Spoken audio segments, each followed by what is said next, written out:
que nós destacamos neste terceiro capítulo é a África, os afro-brasileiros e as políticas educacionais. Por muito tempo se perpetuou a ideia de que o fato de ser africano, afro-brasileiro, denotava uma característica inferior aos representantes das demais raças, devido ao contexto ao qual estes foram submetidos. As ideologias eurocêntricas que tanto influenciaram a cultura e a sociedade do Novo Mundo buscam de todas as formas promover a inferiorização das raças diferentes das suas. No Brasil, os traços negativos da diáspora africana são, infelizmente, as bases para a compreensão da história e principalmente do ensino da história e cultura dos africanos, da África, e dos diaspóricos no Brasil. As imagens ainda são, em muitas escolas, formadas por características deles e não nossas. Ainda não há, no brasileiro, a consciência de que somos parte da África.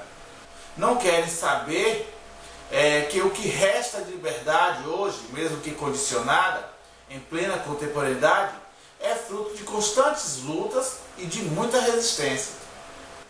Esta lei, que foi promulgada em 2003 pelo presidente da época, Luiz Inácio Lula da Silva, altera a LDB, de 26 de dezembro de 96, a Lei 9.394, que estabelece as diretrizes e bases da educação nacional. Para esta alteração, surge no sentido de incluir no currículo oficial das redes de ensino a obrigatoriedade da temática História e Cultura Afro-Brasileira. No seu inciso primeiro, a alteração fica da seguinte forma: o conteúdo programático a que se refere o caput deste artigo incluirá o estudo da história da África e dos africanos, a luta dos negros no Brasil, a cultura negra e o negro na formação da sociedade nacional, resgatando a contribuição do povo negro nas áreas social, econômica e política pertinentes à história do Brasil. Há 10 anos, esta lei divide opiniões no tocante à sua eficiência enquanto pontapé para a promoção das igualdades raciais dentro da escola. De um lado, o grupo daqueles que acreditavam ser apenas mais uma lei para compor as gavetas do Legislativo Nacional, e do outro, o grupo que via ali uma conquista, um dos resultados de uma série de lutas já encabeçadas por aqueles que deram suas vidas em prol da liberdade. Os Parâmetros Curriculares Nacionais, PCNs, é uma obra do Ministério da Educação constituída por 10 volumes. Forma uma espécie de documento pedagógico que deve ser para as escolas a base de orientação técnico-pedagógica no tocante à organização da prática do professor, com vista a atender o disposto na Lei de Diretrizes e Bases da Educação Nacional, a LDB 9.394 do ano de 96. No volume 10, a preocupação do poder público se refere às questões relacionadas à cultura no seu sentido mais plural. Isto é, ao se falar em cultura no ambiente escolar, não se pode estabelecer dentre os costumes de toda a comunidade, uma dominante e outra menor, mas analisar que no seio da escola há ideais, ideologias, religiões, fazeres e pensares diferentes que vão, de certa forma, estabelecer os parâmetros para a constituição de um organismo multi e pluricultural.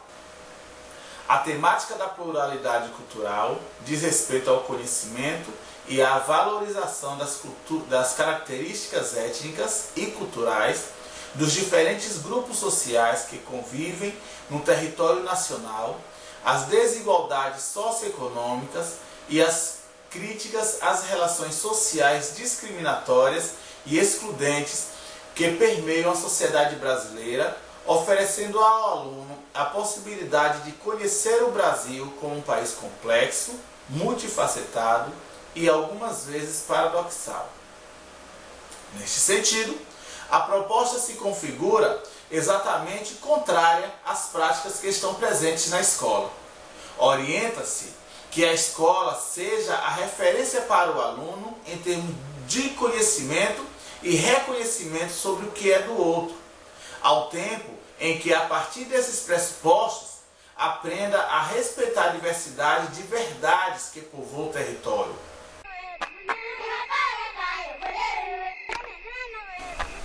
A proposta primordial deste trabalho é realizar uma análise sobre o lugar da Lei Afro, a Lei 10.689 de 2003, nas escolas públicas de ensino fundamental 2 do município de Santo Estevão. Para chegar a um resultado, se fazia necessário ir a campo em busca de possíveis respostas ao questionamento principal. A Lei Afro, como ficou conhecida entre os professores, está de fato sendo cumprida? Ou se trata apenas de realização nas escolas, de trabalhos vagos, que de certa forma traz a velha ideia de trabalho sendo realizado e proposta pedagógica sendo implementada? O trabalho de campo, nessa proposta, constituiu-se de análise documental em 5 escolas públicas de ensino fundamental 2, de sexto ao nono ano, da zona rural de Santo Estevão. Vale salientar que os documentos analisados foram os diários de classe das disciplinas de História, Geografia, Língua Portuguesa e Educação Artística, além de dados inerentes a estas unidades de ensino no ano de 2012. O motivo pelo qual foi realizada a busca de dados em escolas públicas é pelo fato de lá estar concentrada a maior parte dos estudantes que se inserem nesta produção, os afrodescendentes, além de ser fator imprescindível no trabalho, a análise sociocultural desses. Por outro lado, esses dados são mais intensos nas escolas da zona rural por estarem concentradas em ambientes considerados pelo Ministério da Educação como áreas de situação de vulnerabilidade social. De acordo com o MEC, em 2009, consideram-se áreas de vulnerabilidade social, neste caso, escolas, ambientes que estão próximos a riscos como córregos com alto índice de poluição e profundidade, rodovias sem sinalização e outros meios de segurança. Periferias com esgotos, correndo a céu aberto e com baixo índice de planejamento urbano, áreas localizadas em zona rural. Então, todas essas características são características de áreas em situação de vulnerabilidade social. As instituições de ensino que foram espaço de pesquisa foram as escolas municipais Alta Pereira de Azevedo, localizada na comunidade do Sítio do Aragão, Neuza Maria Pires da Silva, na comunidade da Vazia da Casa, Ramiro Júlio da Paixão, na comunidade da Catinguinha, Ailton José de Brito, na comunidade da Conga, e Linésio Bastos de Santana, localizado na comunidade do quilômetro 50. Aí você pode ver a tabulação da análise em cada escola. Aí você vê na primeira tabela a escola Linésio Bastos de Santana, a escola Alta Pereira de Azevedo. Aí você pode ver aí que em novembro se concentra em praticamente todas as escolas as ações, justamente, acredito que justamente por causa do dia 20 de novembro.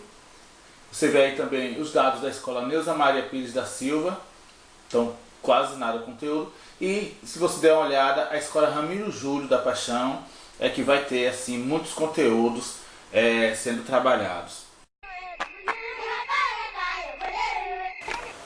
A proposta dos PCNs é que os conteúdos sejam articulados de forma a abranger todos os períodos do ano letivo e todas as séries. Na maioria das escolas só contemplaram atividades referentes ao livro didático clássico, como os estudos sobre a civilização egípcia, o período referente ao tráfico negreiro, do século XVII, a economia e a sociedade colonial brasileira dos séculos XVIII, século XIX. Todas as unidades de ensino realizaram atividades referentes ao Dia da Consciência Negra, entre os dias 19, 20 e 21 de novembro, mas apenas uma escola, a escola Ramiro Júlio, como você pode ver, que teve muitas disciplinas fazendo parte do projeto. trouxe a proposta das atividades referentes ao dia supracitado, contextualizando no projeto de longa duração, desde o mês de outubro, envolvendo um número considerado de disciplinas, de forma a atender o disposto na Lei 10.639. Além disso, esta mesma unidade de ensino apresentou aos estudantes propostas de conteúdos programáticos referentes à história e cultura africana e dos africanos no Brasil, de forma a alcançar todos os estudantes.